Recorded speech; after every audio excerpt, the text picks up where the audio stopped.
Hey guys, so I'm going to do a little recap of the recent trip I had last week to the Albino Rhinos Beer Festival. Excuse me. Got this lingering fucking cough from a cold I had a week ago. I must have some scarring or something on my lungs. I don't know. From a bout of bronchitis. But yeah, I just wanted to go in a little bit more depth. I didn't take a lot of. Actually, I basically took no footage of the actual festival itself. None that was usable anyway. I mostly just jumped into other people's reviews. Excuse me. And most of my stuff was during the review nights before the actual festival and after the festival. So, um, yeah. Uh, so we were going up on Wednesday of that week. Uh, Originally, it was going to be Jason Spears 104. He was sort of the facilitator of the whole idea of a road trip, picking up the maritime beer tubers on the way, taking us up to either meet up with Guy or just go for a straight shot right to Niagara.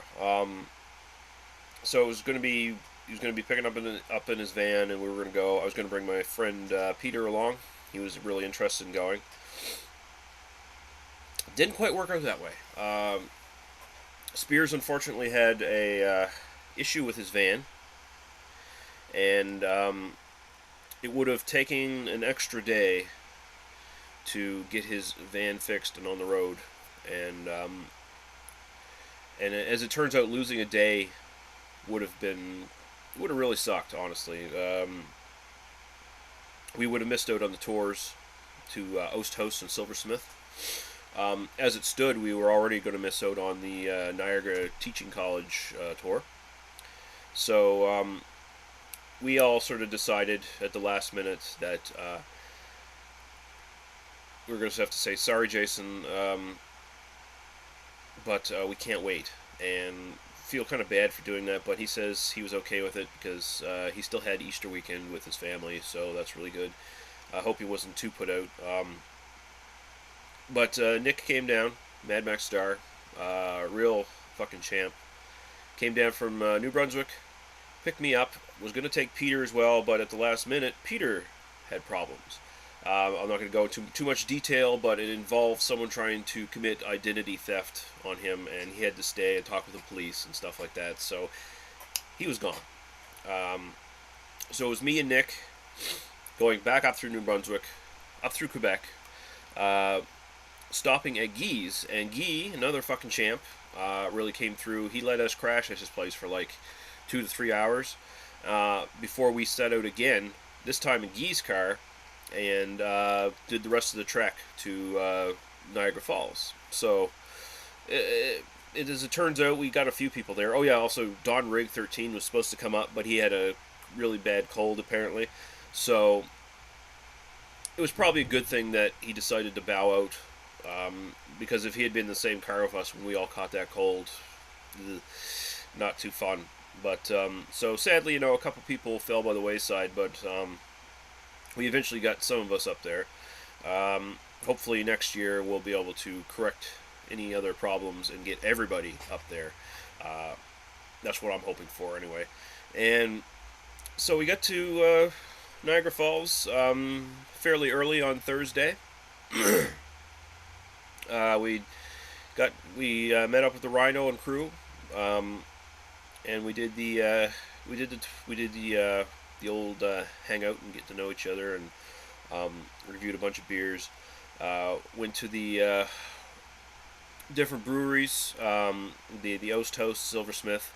Had lots and lots of fun. Met up with, of course, PA Brew News came up from Pennsylvania, and he had some issues as well. We'll get into that in a few minutes. But yeah, we got to know everybody, shake hands, greet, hang out. We knew each other anyway. I mean, we've been talking to each other online for years. It was just basically just the last little percentile of the equation. Actually physically seeing the person. Other than that, we pretty much were all friends and we knew each other. So, but it was really great to meet some of Rhino's really close friends people on his cast and stuff like that. Guys like Scott and Simon and their lovely wives. Simon, a real fucking trooper that guy is, man. Tell ya, you couldn't ask for a better friend than Simon, the punter, as he's better known on the cast. That guy, fucking, he was just, I don't know. I don't know where the guy gets the energy, but he's just zooming and zipping everywhere, doing stuff for people. He was like a tour guide for us as well. I mean, you couldn't ask for a better dude. And of course, he's a butcher, and he's really good at making really great cuts of meat, smoking meats, and he fed us with really thick cut Canadian bacon and hot dogs, and gave Paul some steaks that Paul ate with his bare hands, like the squatch that he is. There's lots of good fun. It was really nice meeting all those people. I'll say Scott, he really did something really cool for Nick. Took him up to Niagara Falls, and I won't go into too much detail because I don't know if that would affect Scott's work or not. But he did a really, really nice thing for Nick. I think something Nick's never going to forget. Really, really cool. So, yeah, so we met them. Met Ewart, Strange Bruisings. He could only stay for a little while. It was just one night that he could show up. And unfortunately, he had, well, not unfortunate for him, but unfortunately for us, we only got a couple hours with him because he had to do the family thing, I think, with Easter and all that, right? So, you know, what are you going to do? Who else did we meet? Average Joe, of course, and Average Dad. Joe, the first night Joe came in, we got him really, really drunk. So he had to puss out from the brewery tours. He blamed me for giving him really large drinks, and to be fair, I kind of did pour him extra large drinks. So, yeah, so I take blame for that. Although Nick did a little bit of it too. That's what happens when you hang out with Maritimers, dude. We'll pour you big drinks. And so yeah, that happened. But he was able to recover for the actual festival, which was really cool. Average Dad, fucking love that dude. Hilarious motherfucker, man. Just the way he busts his son's balls any chance he gets. Really, really cool. Really funny guy. So yeah, we reviewed tons of beer, man. On the Thursday and the Friday alone, I think the final count, there's no real official count, but it was somewhere upwards of maybe 70 beers the whole group went through. Met other people. Booberry showed up. Finally got to meet Ed Woods from Five Paddles, a guy who used to send me beer mails early on in my beer tubing career. And really, really cool guy. Met him and his wife. Really nice people. Really cool to see that he went on to be part of a really good brewery, too. I mean, we had a bunch of stuff from Five Paddles, and a lot of it was really fucking good. Really good stuff. So I enjoyed that. I enjoyed meeting them. The actual beer tube... oh, yeah, I should just mention what happened to Paul, PA Brew News. He was supposed to go back, I think, either the day of the fest or Friday. And his Jag broke down. On him. And so he was stranded here until Sunday. And Average Dad and Average Joe showed what kind of high-class individuals they are, and they were nice enough to take him back across the border on their way home. So it worked out really well. I mean, Paul's Jag broke down, but he actually got to stay for the festival, which was, sort of a happy circumstance as a result of the car malfunctioning. So you got to take the silver linings where you find them, right? The festival was fucking awesome. First festival I've ever been to, and you couldn't ask for a better first festival to go to. Tons of people showed up. I think Rhino only had like 5 tickets left. all after it was all said and done. There was well over 600 people showed up during the entire event. It was from noon to 7. Fort Erie, Ridgeway, at the Sanctuary for the Arts, which actually hosts Brimstone Brewing in the actual basement of the place. And there was, I guess, 18 breweries. One of them was Innocent Gun. The rest were all sort of breweries from the Ontario region. I mean, you had Bose, you had Cameron's, you had Five Paddles, you had Left Field, you had Silversmith, Railway City, Mill Street, Barnstormer Brewing, I believe, was there. Nickelbrook, Oast House, Flying Monkeys, Block 3, Brimstone, of course, Black Oak, Innocent Gun, as I mentioned, Sawdust City. I think I'm missing one or two there. I can't think of at the moment, but yeah, it was great. There was just tons of breweries. Everyone was very, very nice. All the brewers were really nice. I especially enjoyed meeting Nick at the Innocent Gun. He's the rep for Innocent Gun in Canada. Really, really cool dude. Was really, really nice, and I actually got to try out the Innocent Gun Lager, which I hadn't had before, and it was surprisingly good. But yeah, I had a good talk with him. Of course, I talked with Ed from Five Paddles quite a bit during the course of the day, and tried out a lot of good beers. I didn't get to try everything. I do have a bit of, I guess you'd call it, social anxiety when it comes to large crowds of people, and there was a lot of people in that place, like way more than I expected. So I was more concerned with like trying to avoid the large crowds. So a lot of times I would hang out in like downstairs or in one of the hallways, or just hang out outside and sort of pace myself as far as the drinking goes, because I was also thinking in my head, we're going to do a lot of drinking that night after the festival's over with. So yeah, so I didn't get to try everything, all the stuff I wanted to try, but that's all right. I had a lot of fun, a lot of fun. I don't think there was anyone there who had a bad time. There might have been like one incident where someone was having a bad time, but that person was like a known dickhead anyway, apparently. So but everyone else, smiles on their faces the whole day, man. Everyone was just getting along. Everyone was having fun talking about beer. An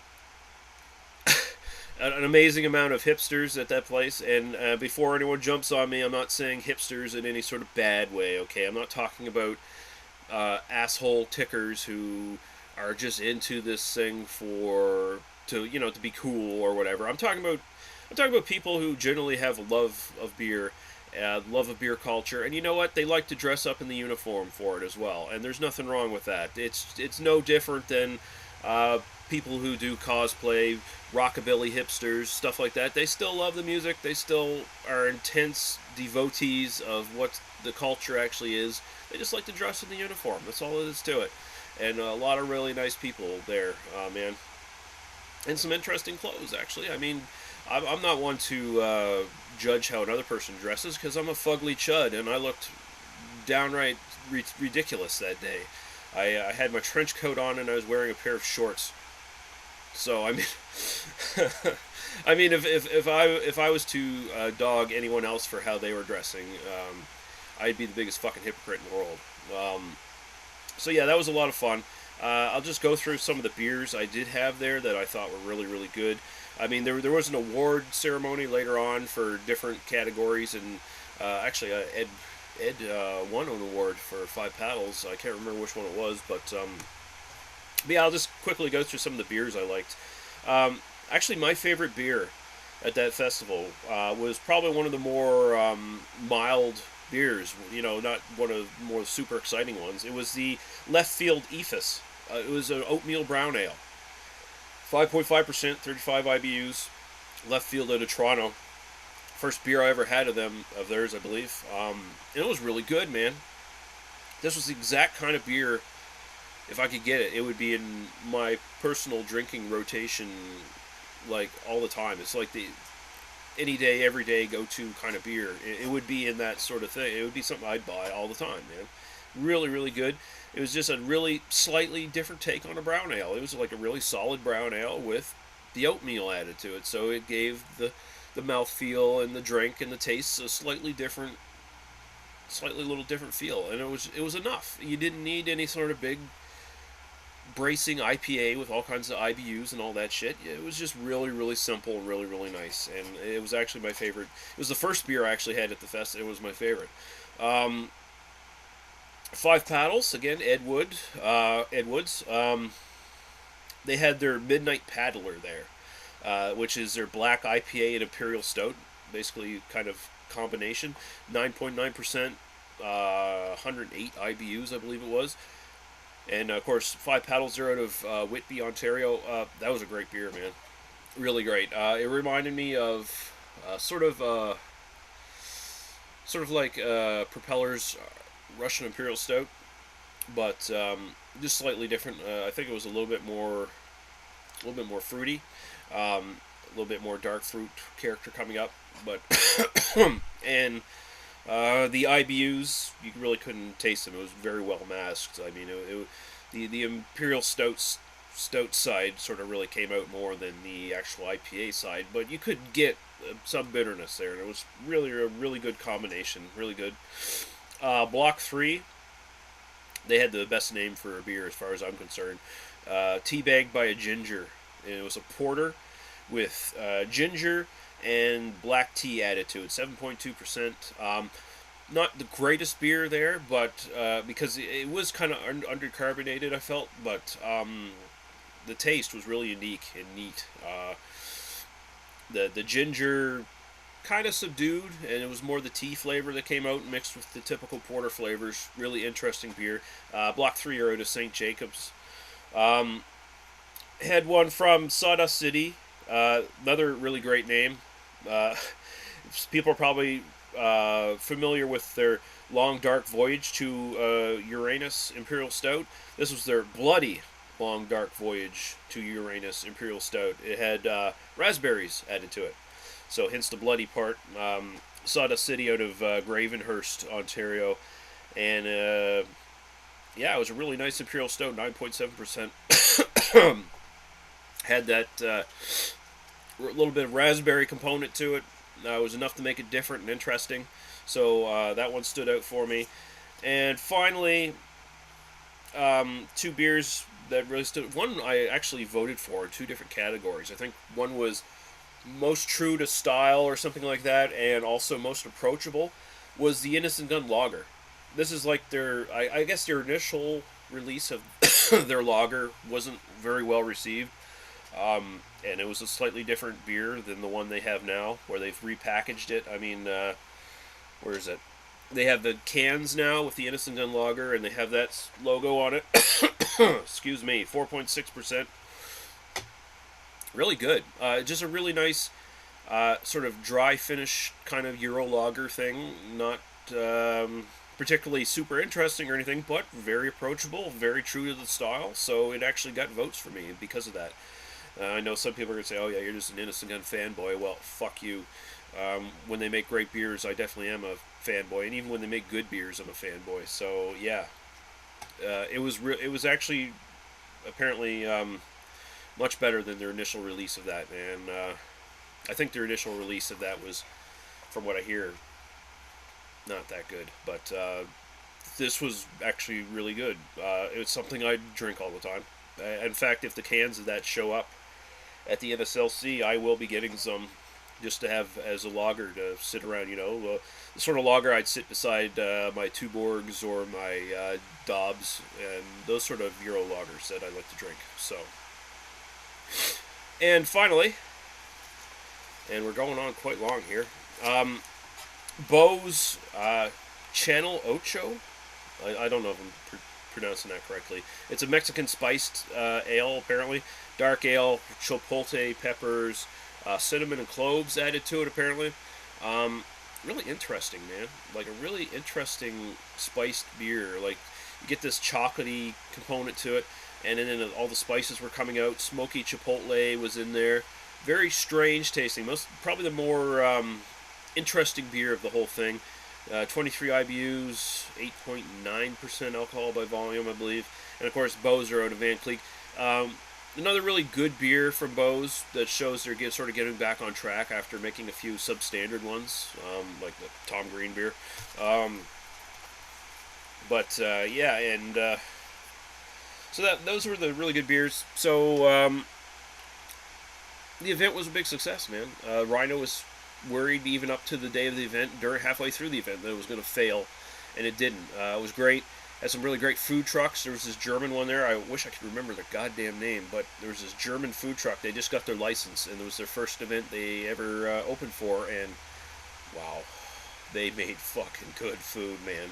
I had they had some sort of bratwurst kind of sandwich, sauerkraut and stuff on it.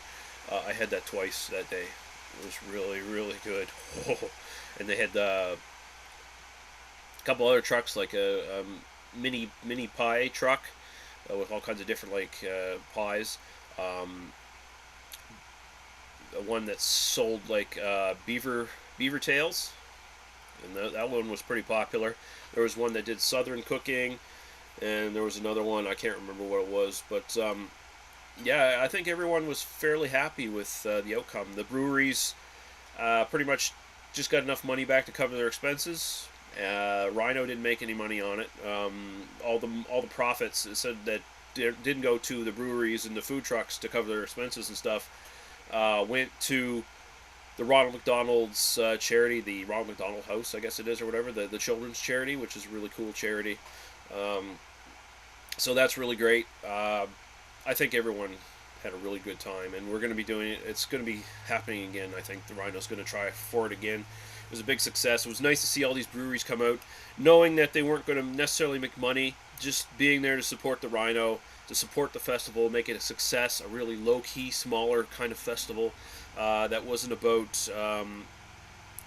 so much about making money and cynical shit like that. I mean, there was a promotional aspect to it. I mean, but it was a goodwill sort of promotional aspect. I mean, you see those breweries there, and you go, you know what? I really like that brewery. They make really great beer, and at the same time, they got really cool people who went out of their way to make this a success, even though they weren't going to be lining their pockets. So, yeah. So check out my channel. Check out Mad Max Star, Beer Gee. Check out PA Brew News. Check out the Albino Rhinos channels for videos. We still got tons of stuff coming. I still got a bunch of reviews from White's Tavern. I know the other guys do too. I know the Rhinos got tons of videos. Check out the Albino Rhinos page on Facebook, Albino Rhino Beer Reviews, because a lot of the videos that have already been uploaded will be also linked there, so you can find them all in one spot pretty much. It was just a great time. Big thanks to Rhino and his friends. Just great people. Rhino put us all up, treated us like kings. You couldn't ask for a better dude. Really, really had a lot of fun. The trip back was not as fun. But we were all pretty worn out. I mean, we didn't really get much sleep at all that week. We were too busy running around. When we weren't drinking and doing reviews, we were helping out the Rhino as best we could, trying to volunteer to help get the whole festival up and running, because we were screwing around at the last minutes before noon to try to get that thing going, and it all worked out really good. I'm very happy to say, and it was a great trip. So yeah, again, big thanks to Nick and Guy for being total fucking rock stars. And yeah, it was a lot of fun, guys. We'll see you later. Bye-bye.